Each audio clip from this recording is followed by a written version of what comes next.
Louisiana Republican Senator Bill Cassidy joins me. Senator, welcome back to Fox News Sunday. Thank you, Shannon. All right, I want to start with news of the president's indictment, the former president, this week. An opinion piece in the Washington Post says this: it's perfectly plausible that the charges against Trump prove damning. The process is handled with integrity and Trump is found guilty. And a large swath of voters cannot accept that as legitimate reckoning precisely because one of our major political parties refused to acknowledge it as such. So what do you feel as a Republican to communicate out there to folks that we got to let this play out and it may be legit? We don't even know what's in the indictment as of Tuesday. We may. Well, no one should be above the law, but no one should be a target of the law.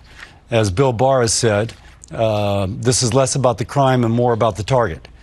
So it has to play out. This is kind of set in motion.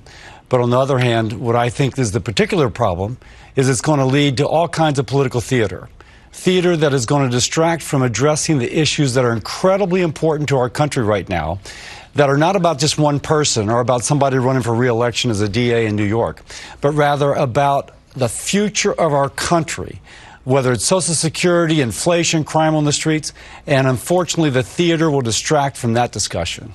Let me ask you, we've had very full-throated defenses by a number of House GOP lawmakers, but not really so much on the Senate side. Do you think we'll hear more? Will we get a statement from Mitch McConnell on this? I cannot speak for Mitch McConnell, and I'll leave Mitch McConnell to himself. I wouldn't be surprised if they feel it's kind of like I feel. Again, it's wrong. I'll put it this way. No one should be a target of the law. This seems to be more about the person than about the crime. On the other hand, I think they'd probably also agree we've got major issues that are affecting family gathered around the kitchen table, and this distracts from that discussion, from the urgency of addressing those issues. Yeah, we've got the debt ceiling. We've got the budgets. The White House says that there are going to be no negotiations over the debt ceiling. It's blasting what Speaker McCarthy has offered up, saying this: it's holding the full faith and credit of the U.S. hostage and risking economic chaos and catastrophe. White House also says the president's budget is about protecting and strengthening Medicare and Social Security. You say that's not exactly true, at least not a conversation about how to get there. Here's a bit of an exchange with you and the Treasury Secretary a couple weeks ago. Then why doesn't the president care? He cares very deeply. Then where is his plan? He stands ready to work with Congress. That's a lie, because when a bipartisan group of senators has repeatedly requested to meet with him about social, so that somebody who is a current beneficiary will not see her benefits cut by 24%, we have not heard anything on our request. Okay, essentially calling the Treasury Secretary a liar there about the engagement from the White House. Have you heard anything from the president about this very real problem? Actually, I said the statement she picked up and read was a lie, that she was not a liar. She was given something which was a lie, number one. Number two, the president has a plan for Social Security, and his plan is to have no plan.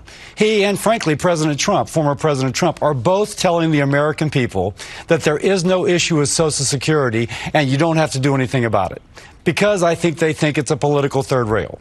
The third rail of Social Security should be allowing it to get a 24% cut.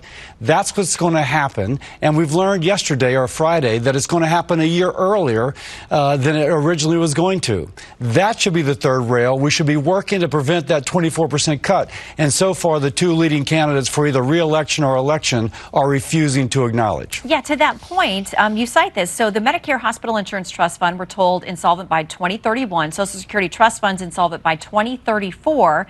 But here's the deal. When we put this to the test, here's the polling that we just had in Fox News polling. We asked people about how to get our fiscal house in order.